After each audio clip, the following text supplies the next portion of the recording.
Hi అండి. ఈరోజు మనం ఏపీ 10వ తరగతి తెలుగులో ఉన్నటువంటి మొత్తం పాఠాల్లోని పదజాలాల్లోని ప్రకృతి వికృతులు అయితే నేర్చుకునే ప్రయత్నం అయితే చేద్దాము. మొత్తం అండి 1 to 12 లెసన్స్ ఒక్క వీడియోలో అయితే కవర్ చేసేద్దాము. మనం 10వ తరగతి తెలుగులో ఉన్నటువంటి అర్థాలు కూడా చేసుకున్నామండి. పార్ట్ 1 పార్ట్ 2గా ఎవరైనా చూడకపోతే వెళ్ళి చూడండి, మన ఛానల్లో ఉంటాయి అర్థాలు. అండ్ ఈ రోజు అయితే ప్రకృతి వికృతులు అయితే కంప్లీట్ చేసేద్దాము. ఇక్కడ ఉన్నాయి కదండి అక్షరాలు, ఇవి కనుక మీకు కనిపించకపోతే ఫోన్ అడ్డంగా తిప్పుకోండి. 16:9 రేషియోలో చూస్తే ఖచ్చితంగా ఇవి క్లియర్గా కనిపిస్తాయి.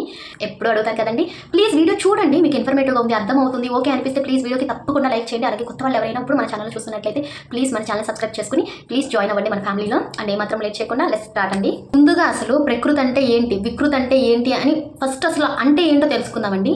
ప్రకృతి అంటే మొదటి ఉన్న అసలు పదాన్ని ప్రకృతి అంటారండి. అంటే అసలు రూపాన్ని, మూల రూపాన్ని ప్రకృతి అంటారండి. ఏదైనా పదం ఉంటుంది కదండి, ఆ పదము యొక్క అసలు రూపం, మూల రూపాన్ని ప్రకృతి అంటారండి. ఓకేనా. వికృతి అంటే ఆ అసలు పదం కొద్దిగా మారి వచ్చిన పదాన్ని వికృతి అంటారండి. అంటే మారిన రూపాన్ని వికృతి అంటారండి. అర్థమైందా? ప్రకృతి అంటేనేమో అసలు రూపం, ఆ పదం యొక్క అసలు రూపాన్ని ప్రకృతి అంటారు. వికృతి అంటే ఆ అసలు రూపం కొద్దిగా మారిన దాన్నే మనం వికృతి అంటాం. ఓకేనండి.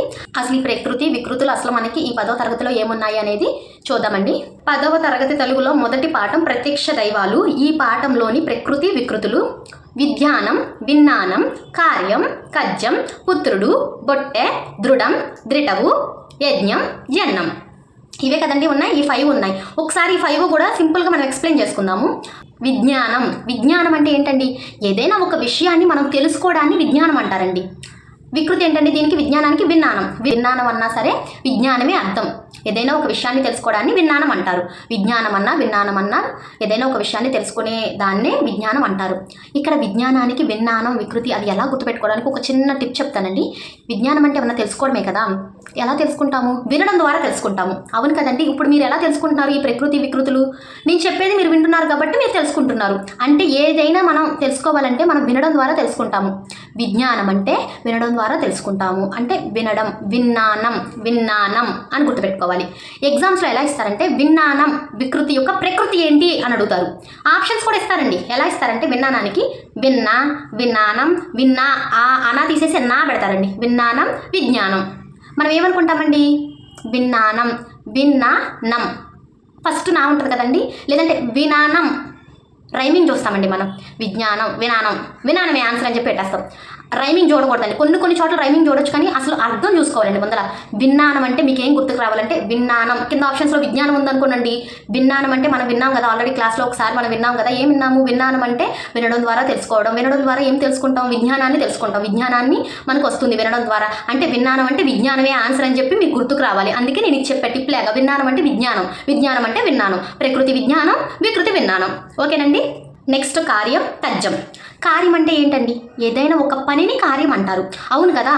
ఎలా అంటే ఈరోజు పాఠశాలలో ఈ కార్యక్రమం జరిగింది. కార్యక్రమం, కార్యం. కార్యం అంటే పని అని అర్థం అండి. ఓకేనా. కజ్జం అన్నా సరే పని అని అర్థం. కార్యం అన్నా కజ్జం అన్నా పనిని కార్యం, కజ్జం అంటారు.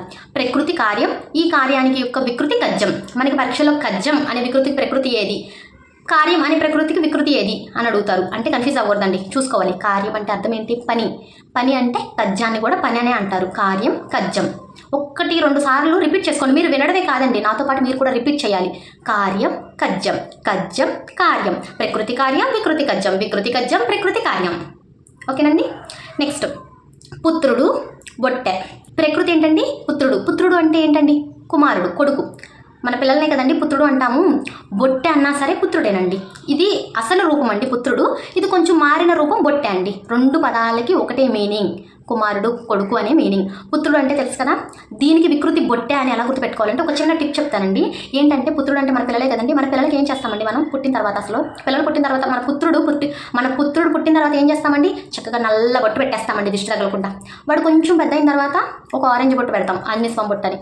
కొంచెం పెద్ద అయిన తర్వాత ఇంకో విభూది పెడతాం, శివుడి విభూది, ఇంకో ఆరెంజ్ బొట్టు, అలా బొట్లు పెడతాం కదండి. కానీ పెట్టడం బట్టి కామన్, బొట్టు మట్టికి కంపల్సరీ పెడతాం పిల్లలకి. ఇదే గుర్తుపెట్టుకోండి. పుత్రుడు అంటే మనం బొట్టు పెడతాము అనే మాట గుర్తుపెట్టుకోండి. మనకి ఎగ్జామ్లో బొట్టె వికృతి యొక్క ప్రకృతి ఏంటి అని అడుగుతారు. బొట్టె అని చూడంగానే మనం బొట్టు పెడతాం కదా పిల్లలకి, ఆల్రెడీ ఒకసారి విన్నాం కదా అని చెప్పి మీకు గుర్తుకు రావాలి. బొట్టె అంటే ప్రకృతి ఏంటండి? పుత్రుడు. బొట్టె యొక్క వికృతి చెప్పండి అని కొన్ని ఆప్షన్స్ ఇస్తారండి. బొట్టె, బుట్టి, బుట్టి, బట్టి, రైమింగ్ చూడకూడదండి. బుట్టె బట్టి రెండు ఒకలానే ఉన్నాయి ఇక బట్టి పెట్టేద్దాం అని పెట్టకూడదు. బొట్టె అంటే బొట్టె ఎవరికి పెడతాం? పుత్రుడికి పెడతాం. అంటే ప్రకృతి పుత్రుడు అని మీకు గుర్తుకు రావాలి. ఓకేనా? పుత్రుడు బొట్టె. దృఢం దిటవు. ముందు అసలు దృఢము అంటే ఏంటి, దిటవు అంటే ఏంటో అర్థాలు తెలుసుకుందామండి. రెండింటికి అర్థం ఒకటేనండి. ఏంటి దృఢము దిటవు అంటే? దిట్టంగా ఉండడం, బలంగా ఉండడం, గట్టిగా ఉండడం. వీటిని మనం దృఢంగా ఉండడం, దిట్టంగా ఉన్నారు అని చెప్పి అంటారండి. అంటారు కదా, ఎలా ఉండాలిరా మీరు అసలు పిల్లలు, చదువుకునే పిల్లలు ఎలా ఉండాలి? చాలా దృఢంగా ఉండాలి, దిట్టంగా ఉండాలి అని అంటాం కదా. అదేనండి, దృఢం అంటే దిటవు. వికృతి దిటవుకి ప్రకృతి ఏంటండి? దిట్టవు అంటే దిట్టంగా ఉండడం, దృఢంగా ఉండడం, బలంగా ఉండడం. అదే కదా దిటవు అంటే ప్రకృతి, దృఢం. ఓకేనా? దృఢం దిటవు, దిటవు దృఢం. నెక్స్ట్ యజ్ఞం జన్నం. యజ్ఞం అంటే అసలు అర్థం ఏంటండి? యజ్ఞం అన్నా జన్నం అన్నా అర్థాలు అయితే ఒకటే. యజ్ఞం జన్నం అంటే అర్థాలు ఏంటంటే యజ్ఞ యాగాదులండి. అగ్నికి ఒక పవిత్ర పదార్థాలను సమర్పించేదాన్ని యజ్ఞం అంటారండి. మనకి యజ్ఞాలు ఎక్కడ చేస్తారండి? గుడుల్లో చేస్తారు కదా, టెంపుల్స్లో ఎక్కువగా యజ్ఞాలు చేసి ఏం చేస్తారు? నెయ్యి అవన్నీ సమర్పిస్తారు కదండి అగ్ని భగవానుడికి. యజ్ఞం అంటే జన్నం అండి. జన్నం అంటే యజ్ఞం. మనకి ఎగ్జామ్లో ఎలా ఇస్తారంటే జన్నం యొక్క ప్రకృతి ఏంటి? జననం, జనని, జన్న, జొన్న, జొన్న ఇలా ఇస్తారండి. మన రైమింగ్ చూడకూడదు. జన్నం అంటే యజ్ఞం. ఇది గుర్తుపెట్టుకోవడానికి ఒక చిన్న టిప్ కూడా చెప్తాను. ఇక్కడ జన్నం ఉంది కదండి. జన్నం అంటే జన్మించడం. మనం జన్మించామంటే యజ్ఞయాగాదులు చెయ్యాలి అని ఒక మాట గుర్తుపెట్టుకోండి. మీకు గుర్తుపెట్టుకోవాల్సింది జన్నం అంటే జన్మించడం కాదండి. జన్నం అంటే మనం పుట్టామంటే, జన్మించామంటే యజ్ఞయాగాదులు చేయాలి. యజ్ఞం అనేది మెయిన్ అండి. యజ్ఞం అనే మాట గుర్తుపెట్టుకోవాలి. జన్నం యజ్ఞం, యజ్ఞం జన్నం. ఓకేనా? అర్థమైనయా? ఒకసారి ఫాస్ట్గా రిపీట్ చేస్తాను, మీరు కూడా నాతో పాటు రిపీట్ చేయండి. విజ్ఞానం, విజ్ఞానం, కార్యం, కజ్జం, పుత్రుడు, బొట్టె, దృఢం, దిటవు, యజ్ఞం జన్నం. ఓకేనా? మనకి 10వ తరగతి తెలుగులో 2వ పాఠం బతుకు కంప. ఈ పాఠంలోని ప్రకృతి వికృతులు ముఖం, మోము, పంకి, బంతి, కష్టం, కస్తి, మూర్ఖుడు, మొరకు, సుఖము, సుఖము, రాత్రి, రాత్రి. ఇప్పుడు ఒక్కొక్కటి ఎక్స్ప్లెయిన్ చేసుకుందాము.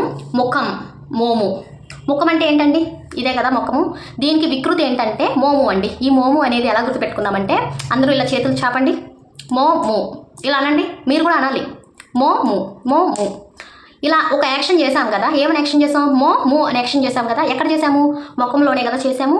అంటే మో అంటే ముఖము. మనకి ఎగ్జామ్లో మోము యొక్క ప్రకృతి ఏంటి, లేదంటే ముఖం యొక్క వికృతి ఏంటి అని అడిగారు అనుకో, ఆప్షన్స్ చూసుకుని మోము అనే మాట ఉందనుకోండి, ఇలా అనుకోండి. ఇలా అనుకున్నాం కదా ఇప్పుడు మనం, అప్పుడు కూడా అలా అనుకోండి. అనుకుంటే ఏమవుతుంది? ఇలా మోము అంటే ఎక్కడ అనుకున్నాం? ఇది ముఖం దగ్గర చెప్పుకున్నాం అనుకుంటలే అని గుర్తుకు రావాలి మీకు. ఓకేనా? ముఖం, మోము, మోము ముఖం. ఓకేనా? నెక్స్ట్ పంకి, బంతి. పంకి అంటే ఏంటంటే వరుస.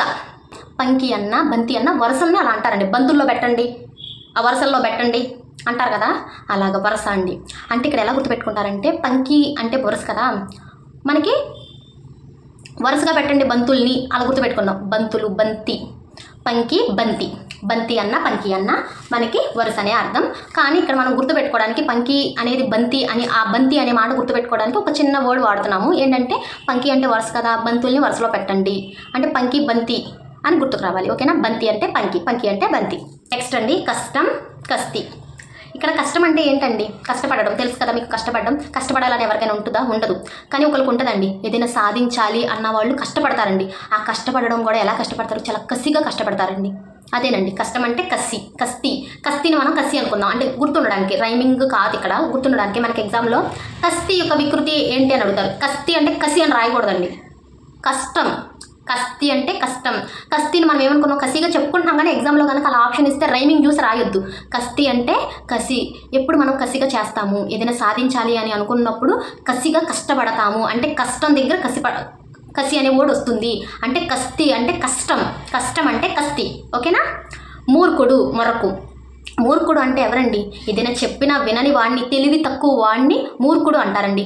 ఆ మూర్ఖుడుగా ఎవరుంటారండి? మొరటోళ్ళు ఉంటారండి. మొండిగా బిహేవ్ చేసేవాళ్ళు ఉంటారు. అంతే కదండి. తెలివి గల వాళ్ళు మూర్ఖులుగా ఉంటారా? తెలివిగా ఉంటారండి. తెలివి తక్కువ వాళ్ళే మూర్ఖులుగా ఉంటారు. ఆ మూర్ఖుల్లో ఏముంటుందండి? మొండితనం ఉంటుంది, ఒక మొరటితనం ఉంటుంది. అదేనండి చూడండి, మూర్ఖుడు అంటే మొరకు, మొరకు అంటే మొండితనం. మూర్ఖుడు, మొరకు. మొరకు అంటే ఏంటి? మొండితనం. ఈ మొండితనం ఎవరిలో ఉంటుంది? మూర్ఖుల్లో ఉంటుంది. మూర్ఖుడు, మొరకు, మొరకు మూర్ఖుడు. ఓకేనండి? నెక్స్ట్ అండి సుఖము, సుఖము. సుఖము యొక్క వికృతి సుఖము. సుఖము అన్న, సుఖము అన్న మనకి మీనింగ్ ఒకటేనండి. సుఖపడడం, సంతోషపడడం, ఆనందపడడం ఇవి.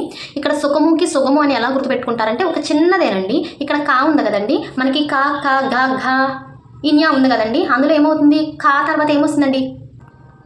కా, ఖా, ఘా. ఘాయ కదండి వచ్చేది, కా ఖ తర్వాత ఘాయగా వచ్చేది. ఆ గా పెట్టండి సరిపోద్ది సులభంగా. సుఖం అంటే ఏంటండి, సులభంగా పెట్టేవచ్చు. సుఖము సులభంగా వచ్చేసింది. సుగ్గము సుగ్గము, కా తీసి ఘా పెట్టడాన్ని సులభంగా పెట్టేవచ్చు కదండి. సుఖము సుగ్గము. ఓకేనా. నెక్స్ట్ రాత్రి రాత్రి. మనకి రాత్రి అంటే రేయి కూడా వస్తుందండి.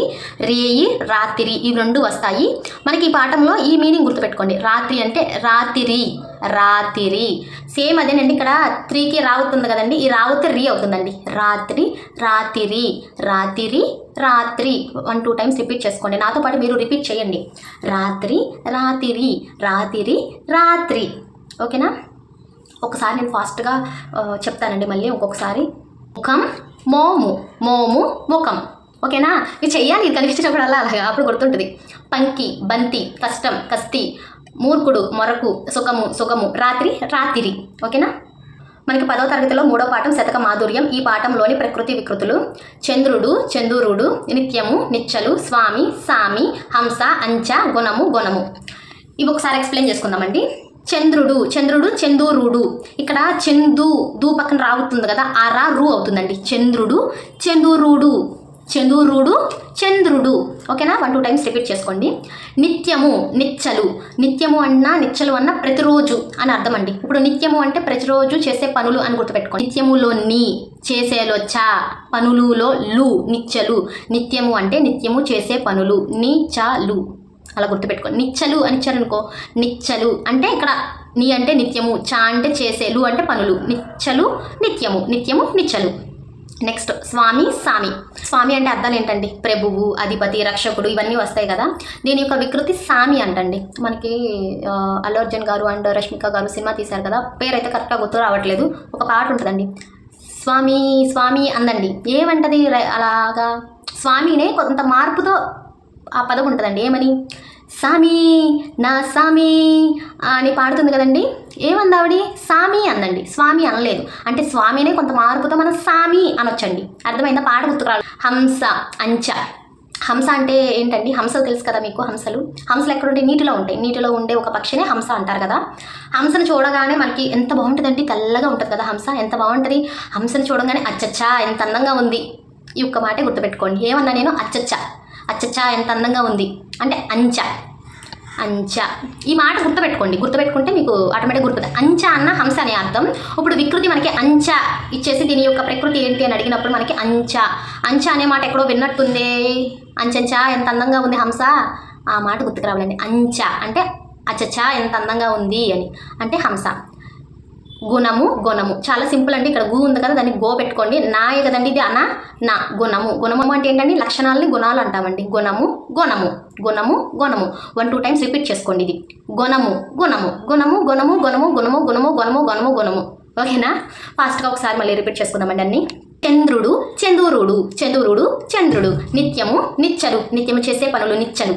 స్వామి సామి, హంస అంచ, అచ్చచ్చా ఎంత అందంగా ఉంది హంస అంటామని చెప్పాక గుణము గుణము. ఓకేనా. మనకి 10వ తరగతి తెలుగులో 5వ పాఠం జెనిన్ వాళ్ళ బాగు. 4th లెసన్లో అయితే మనకి ప్రకృతి వికృతులు ఇవ్వలేదు. ఒకసారి చెక్ చేసుకోండి. ఏమున్నాయండి ప్రకృతి వికృతులు: కిరీటి క్రీడి, దోషి దోసి, చండిక చండి, రాక్షసుడు రక్కసుడు. ఒకసారి ఎక్స్ప్లెయిన్ చేసుకుందామండి. కిరీటి అంటే అసలు అర్థం ఏంటండి, కిరీటి అన్నా క్రీడి అన్నా సరే మనకి ఒకటేనండి మీనింగ్, కొంత మార్పు ఉందంతే. కిరీటి అంటే అర్థం ఏంటండి, కిరీటి అంటే అర్థం కిరీటం అండి, అంటే క్రౌన్ తెలుసు కదా. క్రీడి అంటే అర్థం ఏంటండి, క్రీడలు తెలుసు కదా. క్రీడలు అంటే ఏంటండి, ఆటలు. క్రీడి అంటే ఆటలు ఆడే వాళ్ళని క్రీడించారు, క్రీడి అంటారండి. అంటే ఇక్కడ ఏంటంటే కిరీటి అంటే మనకి క్రోనే కదా, కిరీటమే కదా. అంటే ఇప్పుడు కాదు, ఇంతవరకు ఇప్పుడు గోల్డ్ మెడల్స్ ఇస్తున్నారు కానీ ఇంతవరకు అంటండి మనకి కిరీటాలు పెట్టేవాళ్ళు అంటండి. ఆటలు బాగా ఆడితే కిరీటాలు పెట్టేవాళ్ళు అంట. అంటే నేను మామూలుగా మీకు గుర్తుంటాక చెప్తున్నాను, ఇదేం నిజం కాదు, గుర్తుంటాక నేను చెప్తున్నాను. మనకి ఆటలు బాగా ఆడితే, ఆటల్లో బాగా క్రీడిస్తే ఆడితే కిరీటం అనేది పెట్టేవాళ్ళు అంటండి అప్పుడు. అలా గుర్తుపెట్టుకోండి. అంటే కిరీటి అంటే క్రీడి, కిరీటి క్రీడి. కిరీటం ఎప్పుడు వస్తుంది మనకి, బాగా క్రీడించినప్పుడు వస్తుంది ఆటల్లో. కిరీటి క్రీడి.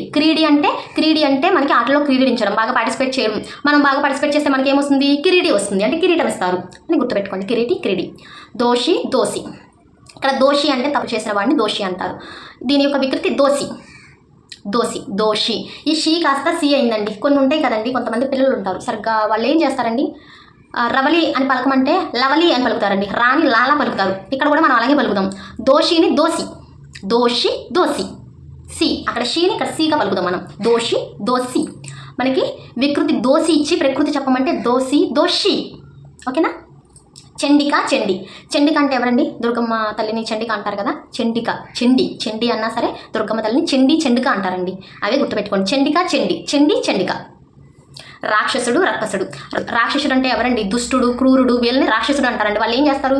మనతో చక్కగా వచ్చి షేకాన్ని ఇచ్చి మాట్లాడతారా? మనల్ని చూడగానే, మన మనుషులను చూడగానే రాక్షసులు రక్కేస్తారండి, మీద పడిపోయి మన రక్తం తాగేస్తారు కదా. అదేనండి రాక్షసుడు అంటే రక్కసుడు, అంటే రక్కేస్తాడు మన మీద పడి. అలా గుర్తుపెట్టుకోండి. రాక్షసుడు, రక్కసుడు ఎవరు రక్కేస్తారు? రాక్షసుడు. ఓకేనా. ఒకసారి మళ్ళీ ఫాస్ట్గా రివిజన్ చేద్దాం. క్రీడి, దోషి, చండిక, రాక్షసుడు, రక్కసుడు. ఓకేనండి. మనకి 10వ తరగతిలో 6వ పాఠం ప్రకృతి సందేశం. ఈ పాఠంలోని యొక్క ప్రకృతి వికృతులు మేఘం, మొగలు, నాట్యం, నటువ, కవిత, కయిత, రాజు, రాయల. ఒకసారి ఎక్స్ప్లెయిన్ చేసుకుందాము. మేఘం, మొగలు. మేఘం అంటే మేఘాలు తెలుసు కదండి. ఆ మేఘాలని మొగలు అంటారంటండి. మొగలు గుర్తుపెట్టుకోండి. ఈ వర్డ్ చాలా ఇంపార్టెంట్. మేఘం అంటే మేఘాలు అంటారు కదండి. మేఘాలు, మొగలు. ఎండింగ్లో లు వస్తుంది. మొగాలు, మేఘం, మొగాలు, మొగాలు, మేఘం. ఓకేనా. నాట్యం, నటువ. నాట్యం అంటే ఏంటండి? డ్యాన్సే కదా. నాట్యం అన్న నటువ అన్న డ్యాన్సేనండి. నాట్యం, నటువ, నాట్యం. 1-2 టైమ్స్ రిపీట్ చేసుకోండి. నటువ, నాట్యం, నటువ. కవిత, కయిత తెలుసు కదండి. వి కాస్త ఈ అవుతుంది కదా మనకి. కవికి వికృతి కయ్యికి ప్రకృతి కవి. ఇక్కడ ఏముందండి? కవిత అంటే కయిత అంటే కవిత. ఓకేనండి. రాజు, రాయల. ఇక్కడ ఏం గుర్తుపెట్టుకుంటారంటే రాయల వారు అంటే ఎవరండి? రాజే కదా. రాజు అంటే ఎవరండి? రాయల వారు. అలా గుర్తుపెట్టుకోండి. రాజు, రాయల. మనకి రాయల ఇస్తే మనకి రాయల వికృతి యొక్క ప్రకృతి ఏంటని చెప్పి రాయ అలా ఇస్తారండి. రాయల అంటే ప్రకృతి రాజు అని గుర్తుపెట్టుకోవాలి. ఓకేనా. ఒకసారి ఫాస్ట్గా రివిజన్ చేసుకుందాం. మేఘం, మొగలు, నాట్యం, నటువ, కవిత, కయిత, రాజు, రాయల. ఓకేనండి. మనకి 10వ తరగతిలో 7వ పాఠం చేజారిన బాల్యం. ఈ పాఠంలోని ప్రకృతి వికృతులు గరువము, తంత్రం, తంతు, చిత్రం, చిత్తరువు, ఖండం, కండ, గండ్ర. ఒకసారి ఎక్స్ప్లెయిన్ చేసుకుందాము. గర్వముకి గరువము అండి. సింపుల్ అండి. ఇక్కడ మనకి బాగుతుంది కదా రా కింద. దీన్ని ఒత్తుగా కాకుండా డైరెక్ట్ అక్షరంగా రాసుకుంటే సరిపోతుందండి. గర్వము. 1-2 టైమ్స్ రిపీట్ చేసుకోండి. తంత్రం చేస్తారు కదండి చాలామంది. ఏయో మంత్రాలు అంటారు కదా. వాటిని తంత్రం అంటారండి. వాళ్ళు ఏం చేస్తారు? ఒక తంతు చేస్తారండి. ఆ పసుపులు కుంకాలు వేసేసి తంతులు చేస్తారు కదా. మీకు అర్థమవుతుందని నేను ఇలా చెప్తున్నానండి. అంతే. తంత్రం అంటే తంత్రం చేసేటప్పుడు ఏదో తంతు చేస్తారు. తంతు వికృతి యొక్క ప్రకృతి ఏంటంటే తంతు అంటే ఏంటి? ఏదో తంతు చేస్తున్నారు. ఎలాగా? తంతు ఎక్కడ చేస్తారు? ఏదో తంత్రాలు చేసేటప్పుడు తంతులు చేస్తారు అని గుర్తుపెట్టుకోండి. ఓకేనా. చిత్రం అంటే ఏంటండి? చిత్రాలు ఏంటంటే బొమ్మలు. చిత్తరువు అన్నా సరే బొమ్మలేనండి. చిత్రం. ఓకేనా. ఖండం, ఖండ, గండ్ర. ఇవి గుర్తుపెట్టుకోండి. కా ఉంది కదండి ఇక్కడ. ఈ కా ముందు కాయనండి. ఖండ ఇది ఒత్తు కా కదండి. మామూలు కా ఉందని చెప్పి అనుకోండి. 1-2 టైమ్స్ మీరు రిపీట్ చేసుకోండి. ఖండంలో కా ఉంది కదా. కా కాదు కా. ఖండ, గండ్ర. కా. ఇప్పుడు ఈ కా తర్వాత వచ్చేది గాయే కదండి. ఖండం, గండ్ర. దీని తర్వాత వచ్చేది గండ్ర. ఖండం, కండ, గండ్ర. ఖండం, గండ, గండ్ర. మనకి పరీక్షల్లో ఖండ యొక్క ప్రకృతి ఏంటన్నా, గండ్ర యొక్క ప్రకృతి ఏంటన్నా మనకి ఖండం అనే మాట గుర్తుకు రావాలి. 1-2 టైమ్స్ చదివితే మనకి గుర్తుంటుంది. ఓకేనా. ఒకసారి ఫాస్ట్గా రివిజన్ చేద్దాము. గరువము, తంత్రం, తంతు, చిత్రం, చిత్తరువు, ఖండం, కండ, గండ్ర. ఓకేనండి. 8వ పాఠం జీవని. ఈ పాఠంలోని ప్రకృతి వికృతులు అపూర్వం, అబ్బురం, పక్షి, పక్కి, వైద్యులు, వేద్యులు, నిద్ర, నిదుర, రాత్రి, రేయి. ఒకసారి ఎక్స్ప్లెయిన్ చేసుకుందామండి. అపూర్వం, అబ్బురం. పూర్వం అంటే ఏంటి? అయిపోయిన ముందున్న కాలాన్నే కదండి పూర్వం అంటాం మనం. అపూర్వం అంటే అబ్బురం. అబ్బో గొప్పగా ఉండేది ఆ రోజుల్లో అంటాం కదా. అలాగా అపూర్వం అంటే ముందున్న కాలాన్ని పూర్వం అంటాం. అపూర్వం అంటే అబ్బో మహా గొప్పగా ఉండేది ఆ కాలం. అలాగే అబ్బురం అలా గుర్తుపెట్టుకోండి. నేను అంటే అబ్బురం అన్నా అపూర్వం అన్నా ఒకటేనండి, కానీ గుర్తుంటుంది. అపూర్వం అంటే అబ్బురం అని చెప్పి నేను అబ్బో అని అలా చెప్తున్నాను. ఓకేనా. పక్షి. పక్షికి వికృతి పక్కి. పక్షులు వెళ్తున్నాయి. పక్షి కూర్చుంది, పక్కి కూర్చుంది. అలా ఒక చిన్న మార్పుతో వచ్చిందండి వికృతి ఆ పదం. పక్షి అంటే పక్కి అండి. పక్షి అంటే పక్షియే, కానీ పక్షిని పక్కి అని కూడా అంటారు. ఓకేనా. ఈ యొక్క మాట గుర్తుపెట్టుకోండి. పక్షి, పక్కి. వైద్యులు, వేద్యులు. వైద్యులు అన్నా ఒకటే. వైద్యులే మన డాక్టర్సే. వైద్యులు, వేద్యులు. ఓకేనా. నిద్ర, నిదుర. నిద్ర అంటే ఏంటంటే పడుకోవడమే కదా నిద్ర. దాన్ని ఏమంటారండి? నేను నిద్రపోతున్నా, నేను నిదురపోతున్నా.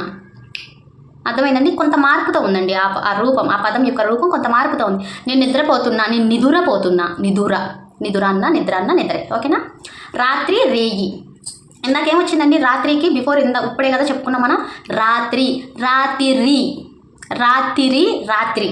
ఇక్కడ రాత్రి రేయి మనకు ఆప్షన్స్లో ఇస్తారు కదండి. ఒక్కొక్క ఆప్షన్స్ ఎలా ఇస్తారండి, రాత్రి ఇచ్చి రేయి రాత్రి, ఇంకొక సెకండ్ ఆప్షన్ అండి రేయి రాత్రి, అదే ఇంకా వేరే వేరే ఆప్షన్స్ అలా ఇస్తారు కదండి. ఇందులో ఏ కరెక్ట్ అని చెప్పి కూడా అలా ఆప్షన్స్ ఇస్తారు కదా, ఏ బి కరెక్టో లేదంటే బీసీ కరెక్టో అలాగే ఆప్షన్స్ ఇస్తారు కదా. రాత్రి అంటే రేయి రాత్రి అని ఈ 2 వర్డ్స్ గుర్తుపెట్టుకోండి, ఓకేనా? అర్థమైందా? ఒకసారి ఫాస్ట్గా రివిజన్ చేద్దాం. అపూర్వం అబ్బురం పక్షి పక్కి వైద్యులు వేద్యులు నిద్ర నిదుర రాత్రి రేయి. నెక్స్ట్ 9వ పాఠం రాజధర్మం. ఈ పాఠంలోని ప్రకృతి వికృతులు మౌఖికం ముత్యం, పశువు పసరము, ద్వీపం దీవి, శక్తి సత్తువ, నిద్ర నిదుర. ఇక్కడ కూడా వచ్చిందండి, మళ్ళీ ఇందాకే వచ్చింది కదా నిద్ర నిద్ర, మళ్ళీ ఈ పాఠంలో కూడా వచ్చింది నిద్ర నిదుర అని. ఒకసారి ఎక్స్ప్లెయిన్ చేసుకుందాం. మౌక్తికం అంటే ఏంటంటేనండి, మౌక్తికం అంటే అసలు అర్థం ఏంటంటే మనకి ఆల్చిప్పలు ఉంటాయి కదండి, ఆల్చిప్పలు ఓపెన్ చేస్తే ఏముంటాయండి, అందులో ముత్యాలు ఉంటాయి కదా, వాటిని మౌక్తికం అంటారండి. మౌక్తికం అంటే ఏంటి, ముత్యాలు. మనకి వికృతి ముత్యం, ముత్యాలనే మౌక్తికం అంటారండి. ముత్యానికి ఇంకో పేరే మౌక్తికం. మనకి మౌక్తికం అనిపించి ఆప్షన్స్లో ఎలా ఇస్తారంటే మౌక్తికం యొక్క వికృతి ఏంటి, మౌక్తి మౌక్త మౌక్తికం అలాగా లాస్ట్ ముత్యం అలా ఇస్తారండి. మౌక్తి అంటే మౌక్త, ఇదేదో 2 రైమింగ్ బాగుంది కదా అని చెప్పి పెట్టకూడదండి. రైమింగ్ ఎప్పుడు కొన్ని చోట్ల చూడొచ్చు, కానీ రైమింగ్ కాదండి అసలు. ప్రకృతి వికృతి అంటే ఒకటే అర్థాన్ని ఇచ్చే వాటిని ప్రకృతి వికృతులు అంటాము, ఓకేనా? మౌక్తికం అంటే ముత్యం, ముత్యం అంటే మౌక్తికం, ఓకేనా? పశువు పసరము, పశువు అంటే పసరము, ఓకేనా? పసరము పశువు, పశువు అంటే ఏంటంటే జంతువులే కదా, పశువుని పసరముని పశువు అంటామండి. ద్వీపం దీవి. ఇక్కడ ఒక మాట చెప్తానండి, దీపం అంటే దివ్య అండి. దీపం మనం వెలుగుతుంది కదండి, కొవ్వొత్తి వెలిగిస్తే దీపం వెలుగుతుంది కదా, ఆ దీపాన్ని దివ్య అంటారండి. ఇక్కడ ఏముందంటే ద్వీపం, దీ కింద వాగుతుంది చూసారా, ద్వీపం అంటే దీవి. సముద్రం మధ్యలో ఏదైనా ఒక ప్రదేశాన్ని మనం ద్వీపం అంటామండి, దాన్ని దీవి అంటాము. గుర్తుపెట్టుకోండి, దివి కాదండి, దివి అంటే వేరే మీనింగ్ వచ్చేసింది. ద్వీపం దీవి ద్వీపం గుర్తుపెట్టుకోవాలండి, ఇది చాలా ఇంపార్టెంట్, కన్ఫ్యూజ్ అవుతారు. దీపానికి దివ్య అది వేరే, ఇది ద్వీపం దీవి, ఓకేనా? శక్తి సత్తువ. శక్తి అంటే సత్తువ అన్న రెండింటికి ఒకటేనండి. బలం, శక్తి అంటే ఏంటంటే బలం, సత్తువ అన్న బలమేనండి. మనం అంటాం కదండి, ఇప్పుడు చిన్నపిల్లలు ఉంటారండి, చిన్నపిల్లల్ని పెద్ద పెద్ద వస్తువులు ఎత్తమంటే వాళ్ళ చేతులు ఎత్తగలుగుతాయండి. అప్పుడు మనం ఏమంటాం, అసలు నీ చేతుల్లో శక్తి లేదు, సత్తువ లేదు అంటాం కదా, అంటే బలం లేదు నీ చేతుల్లో అని. శక్తి సత్తువ అని గుర్తుపెట్టుకోవాలి, ఓకేనా? సత్తువ శక్తి. నిద్ర అంటే ఆల్రెడీ చెప్పుకున్నాం కదా, నిదుర. ఒకసారి ఫాస్ట్గా రిపీట్ చేసుకుందాం. మౌక్తిక ముత్యం, పశువు పసరము, ద్వీపం దీవి, శక్తి సత్తువ, నిద్ర నిదుర, ఓకేనండి? మనకి 10వ పాఠం కన్యాశుల్కం. ఈ పాఠంలోని ప్రకృతి వికృతులు పురము ప్రోలు, నిరము నీరు, ఛత్రుడు చెట్టు, ప్రభాతము వరువాత, దర్శనం దర్శనము. ఒకసారి ఎక్స్ప్లెయిన్ చేసుకుందామండి. పురము అని ఉంది కదా, అసలు పురము అంటే ఏంటంటే ఊరుని పురము అంటారండి. ఒక ఊరు పేరు కూడా చెప్తానండి, హస్తినాపురము. పురము అంటే అదొక ఊరిని పురము అంటారండి. ప్రోలు అన్నా సరే అంతేనండి, ప్రోలు అన్నా సరే. ఇప్పుడు కొన్ని ఊర్లు ఉంటాయి కదండి, తేలప్రోలు, తెలుసా మీకు, ఐడియా ఉందా? ఒక ఊరి పేరండి అది, త్రేలప్రోలు అనేది. అలాగా పురము అంటే మనకి హస్తినాపురము, ప్రోలు అంటే మనకి ప్రోలు, ఇవేంటి ఊర్లే కదా. పురము అంటే ప్రోలు అని మీకు గుర్తుకు రావాలి. ప్రోలు అంటే పురము అంటే 2 ఊరి పేర్లు. ప్రకృతి వికృతి అంటే మనకి ఒక 2 ఒకటే మీనింగ్ వస్తాయి కదండి, ఒకటే మీనింగ్ వచ్చి కొంచెం మారుతూ ఉంటుందండి వికృతి అనేది ప్రకృతికి, అంతే కదా. పురము అన్న ఊరే, ప్రోలు అన్న ఊరే. పురముకి ప్రకృతి, పురము అనే ప్రకృతికి వికృతి ప్రోలు అనే వికృతికి ప్రకృతి పురము, ఓకేనా? నీరము నీరు అంటే ఏంటంటే, ఇప్పుడు నీరు అంటే తెలుసు కదండి, వాటరు. ఇప్పుడు ఈ ప్రదేశం అంతా నీరము అంటే ఈ ప్రదేశం అంతా నీరుతో నిండిపోయింది. నీరము అంటే నీరు అంటే నీరము, ఓకేనండి? ఛాత్రుడు చెట్టు కాదండి ఇక్కడ, చెట్టు. ఛాత్రుడు అంటే అర్థాలు ఏంటంటే విద్యార్థి, శిష్యుడుని ఛాత్రుడు అంటారండి. అంటే చెట్టు అన్నా సరే మనకి విద్యార్థి శిష్యుడు, ఛాత్రుడు అనే మీనింగ్ అండి. మనకి వికృతి చాటు అని వస్తే ఛాత్రుడు అని వస్తే చెట్టు అని గుర్తుపెట్టుకోవాలి, ఓకేనా? ప్రభాతము వరువాత. ప్రభాతము అంటే తెల్లవారుజామునండి. ఏం చేస్తామండి మనం తెల్లవారుజామున? ప్రభాతము సమయాన్ని ఏం చేస్తామండి? సుప్రభాతము పాడతామండి, అవును కదా. ప్రతి ఇంట్లో తెల్లవారుజామున ఏం జరుగుతుంది? సుప్రభాతం జరుగుతుంది ఆ శ్రీవారికి, అవును కదా. అంటే ప్రభాతము అంటే వరువాత అని అర్థమండి. వరువాత అన్న ప్రభాతము అన్న తెల్లవారుజామున అని అర్థం అండి, ఓకేనా? గుర్తుపెట్టుకోవాలి. చూడండి, ప్రభాతముకి వరువాతకి చాలా డిఫరెంట్ ఉంది, అసలు ఇద్దరికి పోలిక లేదు రెండింటికి, అది గుర్తుపెట్టుకోవాలండి. వరువాత అని మనకి ఇచ్చి దీని యొక్క ప్రకృతి చెప్పమంటే ప్రభాతము అన్న వరువాత అన్న తెల్లవారుజామున, కాబట్టి ఇవి గుర్తుపెట్టుకోవాలండి. ఇంకో విషయం చెప్పనండి, ఈ వర్డ్సే మనకి అర్థాలు ఏంటని కూడా అడుగుతారండి. వీటి యొక్క అర్థాలు ఏంటని మనం ఇప్పుడు అర్థాలన్నీ చెప్పుకున్నాం కదండి. పురము అర్థం ఏంటి అని ఇస్తారండి. పురము అంటే ఏంటి? ఊరు, ఓకేనండి? మనకి అర్థాలు కూడా కవర్ అవుతాయండి ప్రకృతి చెప్పుకుంటే, ఓకేనా? దర్శనం దర్శనము. నేను తిరుపతి వెళ్ళాను, శ్రీవారిని దర్శించుకున్నాను అంటే ఆయన చూశాను, దర్శనమే కదండి. ఆయన నాకు దర్శనం ఇచ్చాడు అంటే ఆయన నాకు కనిపించాడు, దాన్ని దర్శనం అంటారండి. దాన్నే కొంచెం మార్చి ఎలా మాట్లాడాలంటే దర్శనము, ఆయన యొక్క దర్శనం నాకు దక్కింది, ఆయన యొక్క దర్శనము నాకు దక్కింది. దర్శనము సే కాదండి, ఈ సే, ఓకేనా, దర్శనము, ఓకేనండి. ఒకసారి ఫాస్ట్గా రివిజన్ అయితే చేద్దాము. ప్రోలు, నిరము, నీరు, చాత్రుడు, చెట్టు, ప్రభాతము, వరువాత, దర్శనం, దర్శనము. 11వ పాఠం యుద్ధ విజేత. ఈ పాఠంలోని ప్రకృతి వికృతులు. ముఖం, మొఘం, పక్షి, పక్కి, పుణ్యం, పుణ్యం. ముఖం అంటే ఏంటండి? ముఖం అని చూడంగానే మనం ఏమనుకోవాలి? మోము, చెప్పా కదా ఇందాక. ముఖము అంటే మొఘము కూడా వచ్చిందండి. ముఖం, మొఘం, ముఖం, మొఘము. ఇక్కడ మొఘలు అని వస్తే ఏంటండి? ఇందాక నేను చెప్పాను కదా, మొఘలు అంటే మేఘాలు, మేఘం, మేఘం, మొఘలు. ఇది ముఖం, మొఘం, మొఘము, వస్తుందండి, ఓకేనా. కన్ఫ్యూజ్ అవ్వకూడదండి, మొఘం దగ్గర మేఘం పెట్టకూడదు. ముఖం, మొఘం, మోము, ఇవి 2 వికృతులు వస్తాయండి, ఓకేనా. పక్షి అంటే పక్కి, ఆల్రెడీ చెప్పుకున్నాం కదండి ఇందాక. పుణ్యం, పుణ్యం, పుణ్యం, పుణ్యం, తెలుసు కదా ఇది నీకు. ఫాస్ట్గా రివిజన్ అయితే చేద్దాము. ముఖం, మొఘం, పక్షి, పక్కి, పుణ్యం, పుణ్యం. 12వ పాఠం సూక్తి సుధ. ఈ పాఠంలోని ప్రకృతి వికృతులు. భక్తి, బత్తి, స్థిరం, స్థిరం, ప్రాణం, పానం, భాష, భాష, నిక్కం, నిజం, గుణం, గోణం. ఎక్స్ప్లెయిన్ చేసుకుందామండి. భక్తి, బత్తి, భక్తి, బత్తి. ఇక్కడ భా ఒత్తు బాగుంది కదా, మనం మొదటి బా తీసుకోవాలండి. భక్తి, భక్తి, భక్తి అంటే తెలుసు కదండి. ఎలా అంటారండి మనకి నార్మల్గా మాట్లాడేటప్పుడు ఎలా అంటారండి? ఎంత భక్తి తనకి అని అంటారండి. ఇంకా ఎలా మాట్లాడతారండి? మన వాడుక భాషలో ఎలా మాట్లాడతాం? ఎంత బత్తి, బత్తి, ఎంత బత్తి అంటే మనం మాట్లాడకపోయినా కొంతమంది ఉంటారు కదండి, కొన్ని ఊళ్ళల్లో భక్తిని బత్తి లాగా కూడా పలుకుతారండి, అందుకే చెప్తున్నాను. భక్తి, బత్తి, బత్తి, భక్తి, ఓకేనా. స్థిరం, స్థిరం. స్థిరం అంటే ఏంటి? స్థిరం అంటే తిరగకుండా ఒక దగ్గర కూర్చునేదాన్ని మనం స్థిరంగా ఉండండి, స్థిరం అంటాం కదా. ఇక్కడ స్థిరం అంటే స్థిరం అంటే తిరగకుండా కూర్చోండి. ఇప్పుడు చెప్పాను కదండి, మేము స్థిరం అంటే తిరగకుండా ఒక దగ్గర కూర్చోదాన్ని స్థిరం అంటాము. స్థిరం అంటే ఒక దగ్గర అలా కదలకుండా ఉండడం అని అర్థం అండి. స్థిరం అనగానే మీకు ఈ మాట గుర్తురాలి, తిరగకుండా ఉండి ఒక దగ్గర కూర్చోవాలి, స్థిరంగా ఉండాలి. స్థిరం, స్థిరం, తిరగకుండా, స్థిరం, ఓకేనా. ప్రాణం, పానం. ప్రాణాన్ని పానం అని కూడా అంటారండి. ఎలా అంటే నా ప్రాణం పోయినట్టుంది అలా చూడగానే, నా పానం పోయింది, నా పానం. సినిమాల్లో చూస్తారు కదండి, కొన్ని సినిమాల్లో ప్రాణాన్ని పానం, నా ప్రాణం అడ్డేసైనా నేను వస్తాను, నా ప్రాణం అడ్డేసైనా నేను వస్తాను, అలా ప్రాణాన్ని పానంగా మాట్లాడతారు కదండి. ఇందడ స్వామిలో సామి లాగా ప్రాణంలో పానం అని అంటారండి. ప్రాణం, పానం, పానం, ప్రాణం. భాష, భాష. ఇక్కడ ఇందాక మనం ఒక చెప్పుకున్నాం కదండి, షీని ఏమని పలికారండి? షీని మనం దోషి అని, దోషిని దోషి, షీని సీగా మనం ఇందాక చెప్పుకున్నాం కదండి, దోషి, దోషి. ఇక్కడ భాష, భాష, ఇక్కడ ఒత్తుందండి. భాష, భాష, ఒత్తు పలకూడదండి. మనం చదివేటప్పుడు కూడా ఒత్తు పలకకుండా ఉంటే మనకు గుర్తుండదు. భాష, భాష, ఓకేనా. నిక్కం, నిజం, అంతే కదండి. నిజం అంటే ఏంటండి? సత్యం, అసత్యం కానిది నిజం అంటారు కదండి. నిక్కచ్చిగా ఉండాలి, మాట్లాడుతున్నామంటే నిక్కచ్చిగా మాట్లాడాలి. నిక్కచ్చిగా అంటే నిజాయితీగా, నిజంగా, అసత్యాలు లేని మాటలు, నిజాలు నిక్కచ్చిగా మాట్లాడాలి. నిజం నిక్కచ్చిగా మాట్లాడాలి. ఈ వర్డ్ గుర్తుపెట్టుకొని సరిపోద్ది.